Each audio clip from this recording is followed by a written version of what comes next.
भाई पूछे हैं कि हम किसका बोध करें, किसको खोजें, कहाँ खोजें, कैसे खोजें।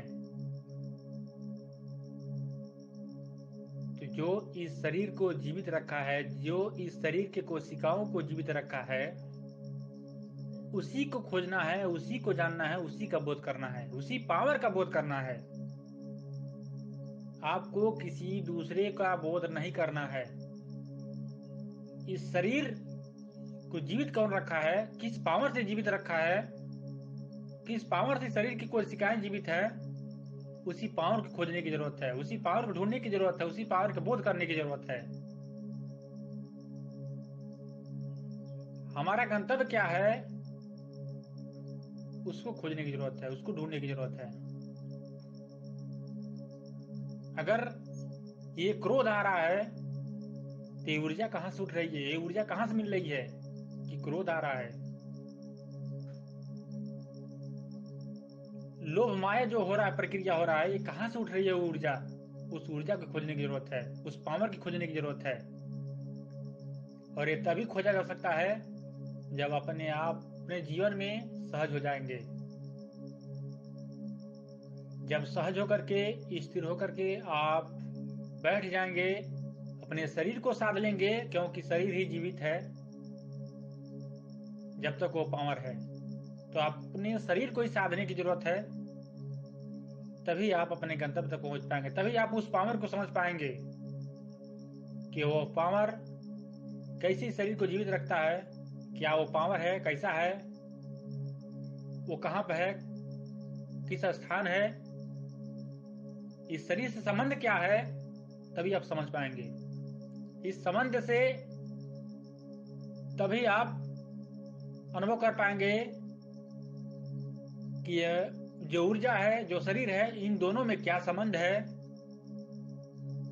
तभी आप समझ पाएंगे। जिस दिन आप इन संबंधों को समझ लिए, उसी दिन आप एक संत के जीवन में उतर जाएंगे। आप संत के जीवन ही ऐसा जिएंगे, एक होश का ही जीवन जिएंगे। जो इस शरीर में, उस पावर में जो संबंध है, उस संबंध को समझ लीजिए, तो आप अपने शरीर में और अपने पावर में क्या भेद है, क्या अंतर है, क्या समानता है, आप समझ जाएंगे कि आप शरीर हैं या कोई पावर है। इसमें भी जो संबंध है या भेद है, उसको समझ जाएंगे। अगर कोई कह दे रहा है कि आप शरीर नहीं है, आप एक पावर हैं, फिर भी आपको शांति नहीं मिलेगा। लेकिन जब तक आपको बोध नहीं होगा, तब तक गहन शांति में आप उतर नहीं पाएंगे, तब तक आपको विश्वास नहीं होगा।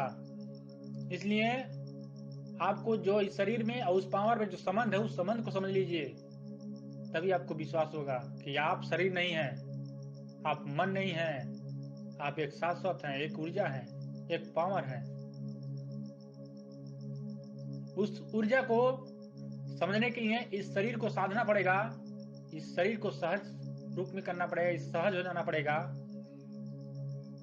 तभी आपका जीवन में सद पाएंगे, अपने जीवन में उसको साध पाएंगे, तभी आपका जीवन धन्य होगा। एक संत अपने जीवन में इस शरीर को ही साधता है, अपने गंतव्य तक पहुंचने के लिए इस शरीर को ही साधता है, इस शरीर को सहज होता है, अंतर्मुखी होता है, तभी अपने गंतव्य तक पहुंच पाता है।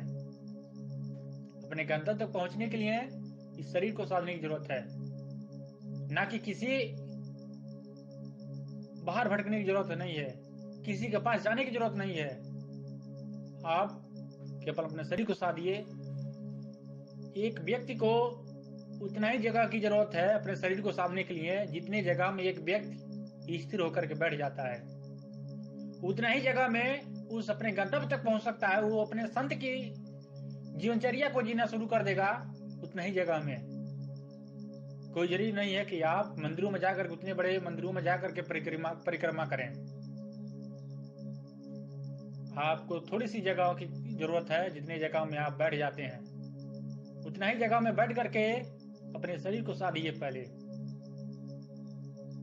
तभी आप अपने स्वरूप को, अपने अस्तित्व को अनुभव कर पाएंगे, महसूस कर पाएंगे। तभी आप अपने अस्तित्व में, अपने अस्तित्व का खोज कर पाएंगे, अपने गंतव्य तक पहुंच पाएंगे। जो लोग इस शरीर को समझते हैं कि हम शरीर हैं, ये बहुत बड़ा भूल है, बहुत बड़ा भटकाव है।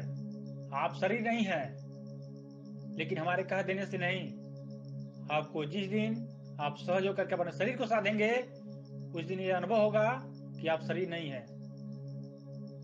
आप एक पावर है, एक शाश्वत है, एक ऊर्जा है, जिससे आपके वजह से ये शरीर की कोशिकाएं जीवित हैं और ये शरीर जीवित है।